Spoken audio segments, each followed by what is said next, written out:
I'm Paul Johnson, Director of the IFS. This, sadly, is the second budget of the year, but happily, hopefully there will only be one next year, though the most depressing part, I thought, of the whole speech yesterday was when Mr. Hammond said that the planning review would report at the spring statement, which suggests to me it might become yet another fiscal event, which I could do without. Anyway, I'm, as ever, going to offer some summary remarks, and then my colleagues, Tom, Carl, Rob and Tom, will go through in some detail our analysis of what was said yesterday. Now, of course, yesterday was probably more about the OBR forecast than it was about the Chancellor's own policy decisions. As you'll have gathered by now, the forecasts of productivity, earnings and economic growth all make pretty grim reading. Of course, you shouldn't forget they are just forecasts, and hopefully they'll be horribly wrong. But they do now suggest that GDP per capita will be 3.5% smaller in 2021 than forecast just less than 2 years ago in March 2016.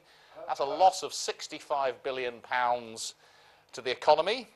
And average earnings look like they'll be nearly £1,400 a year lower than forecast back then, and still below their 2008 level.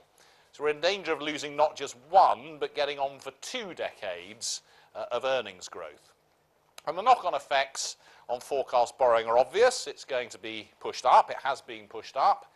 The Chancellor was spared maximum embarrassment by better than expected borrowing numbers this year, and a somewhat handy £5 billion resulting from a reclassification of housing associations and some other ONS changes. Even so, before any policy changes, borrowing's now forecast to be £12 billion higher in 2021 than was forecast in March. Now, he didn't respond by turning the fiscal screws even tighter. He didn't even leave policy neutral. Rather, he implemented a giveaway peaking for now, oh dear, at £9 billion a year. I can just about read this from in this light. £9 billion a year in 2019-20. Now, take the figures at face value. That giveaway dissipates very quickly thereafter, magically becoming a takeaway in 2022-23. But I would suggest, and the OBR weren't quite able to say this, but they certainly hinted it, I would suggest that taking those figures at face value would be a mistake. As the realities of 2022-2023 become closer, the purse strings are likely to be loosened once again. The way the OBR put it was to note that there was an Augustinian tinge, by which they meant, as St. Augustine of Hippo would have put it, Lord, make me pure, but not yet. Now, less than 2 years after Mr. Osborne was promising a surplus of £10 billion in 2019-20, remember that? Less than 2 years ago, we were supposed to have a £10 billion surplus in 2019. Mr. Hammond is now promising a deficit of £35 billion. That's a pretty big turnaround, a £45 billion turnaround in less than 2 years. And rather optimistically, that's going to drop to £25 billion a couple of years later. It's also worth noting, actually, that even if there hadn't been any forecast changes, the 2020 surplus would have disappeared as a result of the new policy measures that we've seen since March 2016. This is part of a repeated pattern where we have fiscal tightening announced and then at least somewhat loosened. Yet, this is not the end of austerity. It's not even almost the end of austerity, I'm afraid. There are still nearly £12 billion of welfare cuts to work through the system, while day-to-day public service spending is still due to be more than 3% lower in a few years than it is today. Excluding health, the cut for the rest of public service is over 6%. And if we just wanted to keep spending per person constant in real terms, we'd need to spending an extra £13 billion a year by 2022.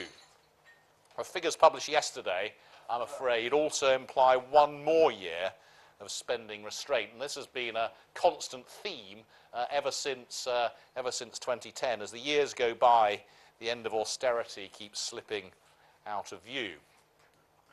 Now, on the forecasts, it's pretty clear why the OBR downgraded. Productivity has massively and consistently underperformed forecasts over the last 7 years, and it's doing so again this year.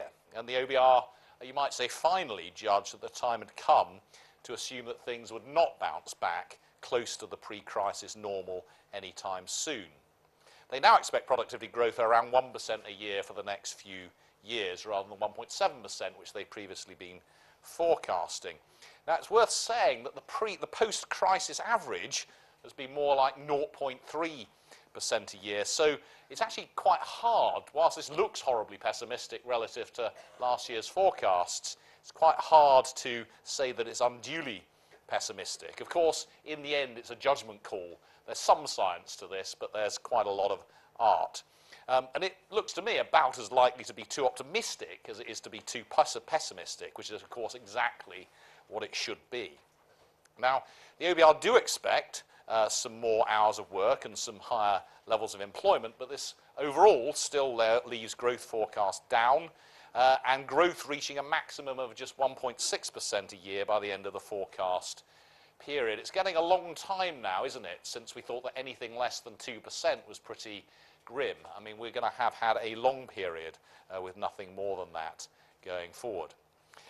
Compare the OBR forecasts with IMF forecasts for the other G7 economies, and the UK comes out well behind any of the rest of them. Only Canada is even within touching distance. And we don't just have to rely on the forecasts. The UK is currently growing more slowly than most other advanced economies. Now, of course, the immediate effects of all this on households are already being felt. Real earnings are falling this year, with inflation at 3% and earnings growth less than that. The nascent recovery in earnings, which we did see through 2014 and 2015, has been choked off. That they even might still be below their 2008 level in 2022. That's the OBR forecast, is in 2022 earnings will be below where they were in 2008. Even to be considering that as a possibility really is truly astonishing. I do hope the OBR are very wrong and far too pessimistic, but I only hope it, I don't necessarily believe it. Of course, the slower growth means more borrowing, and taking account of policy change as well as forecast changes, borrowing in 2019-20 is expected to be 35 billion, falling to 26 billion over the following years.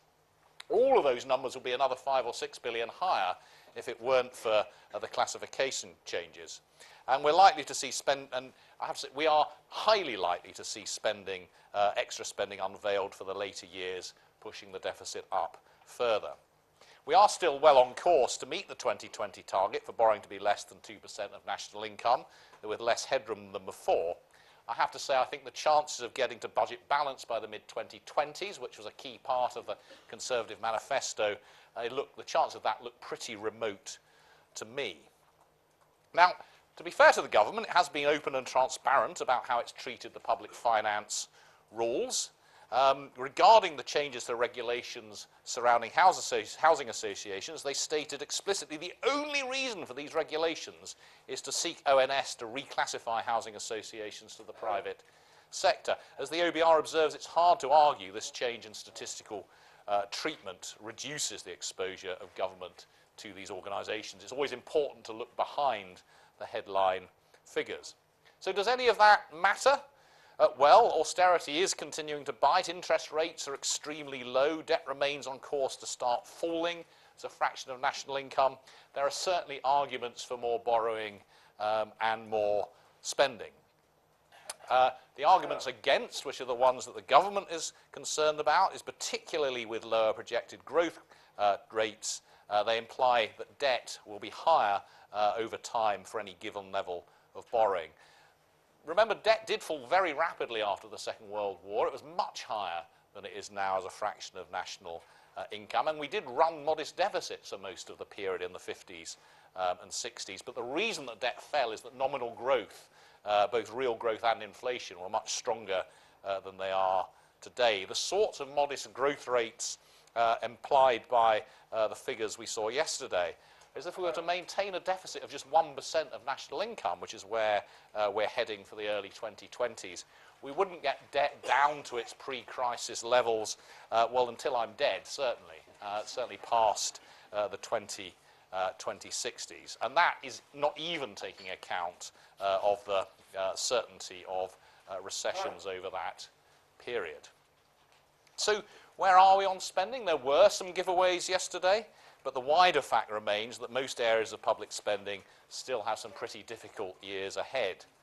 Day-to-day spending on public services outside the NHS is due to fall further over the next 5 years. I mean, I would be amazed if it really did fall as fast as implied by the figures.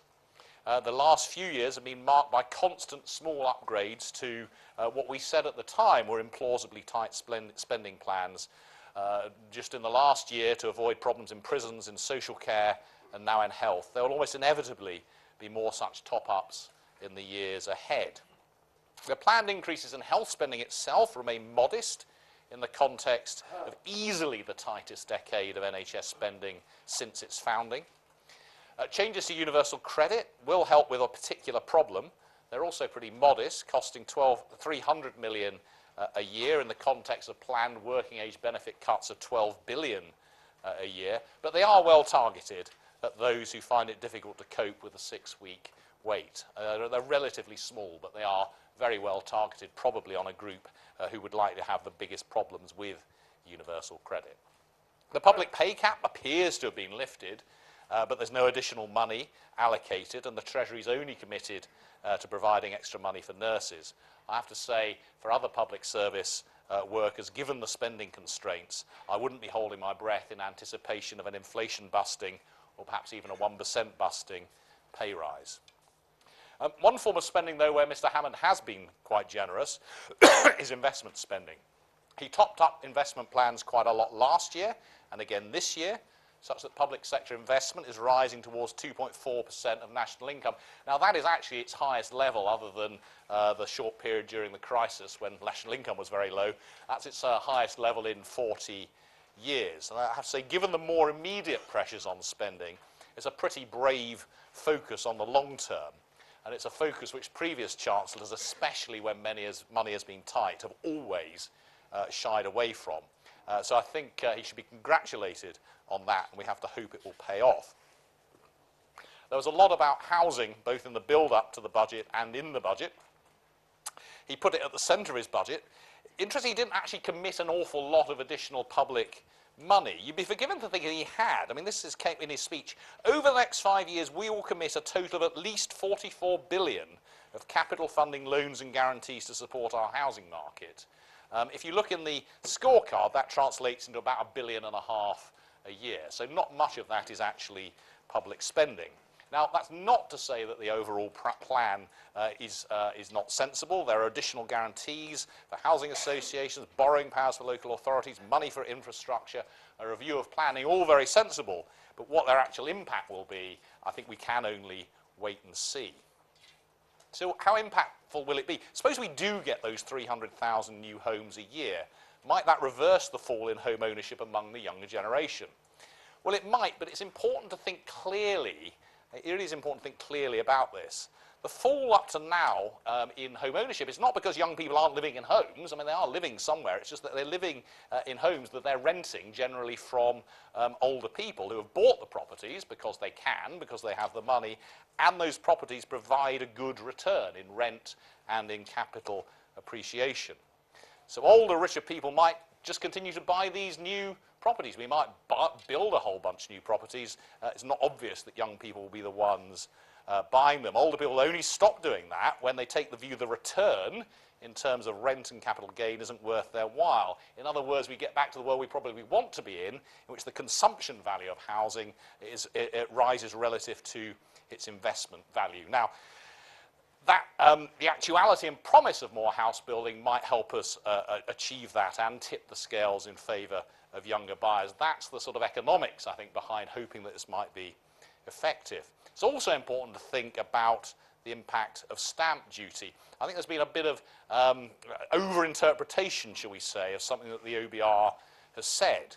They've said that the price faced by first-time buyers might rise by twice as much as the saving in stamp duty, and it might. Stamp duty cuts will lead to price rises. The price rise can actually be bigger than the duty cut. That's in part because properties are transacted multiple times, and in part because of a leverage effect in the mortgage market. If I pay £1 less in stamp duty, I put £1 less down, I can put £1 down more in deposit, and then I can obtain a larger mortgage. The £1 cut in stamp duty allows me to spend more than an extra £1 on a house. But crucially, that does not mean, as some people have implied, that that makes first-time buyers worse off. They'll be better off in general. Instead of paying, say, £100,000 for a £98,000 worth of house and £2,000 of tax, they'll be paying £102,000, say, for £102,000 worth of house. Well, that's a better deal, and that is a better outcome for them. And stamp duty, remember, is a bad tax. Getting rid of it is a good thing.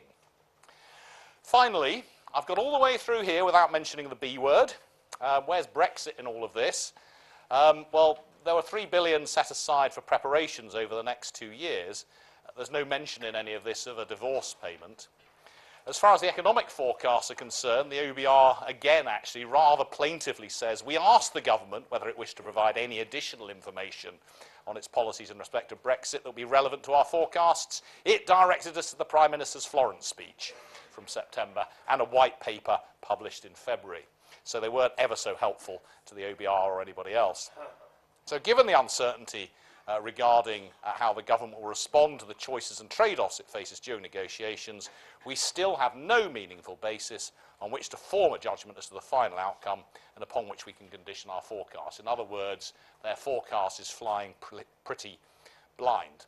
So the economic impact wrapped up in their forecast is the same as the forecast they made a year ago, based on what they describe as some fairly broad brush assumptions. And just to recap what they did say a year ago, their view then, accepted by the government, was that Brexit vote would result in a £15 billion a year deterioration in the public finances. They've not changed that judgment.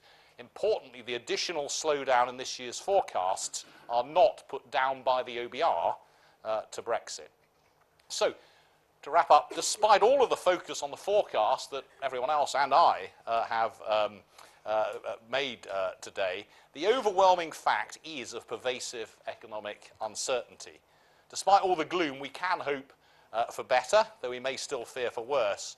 Or in the words of Benjamin Disraeli, we should perhaps be prepared for the worst, but hope for the best. And that's about as uplifting as I can manage this afternoon.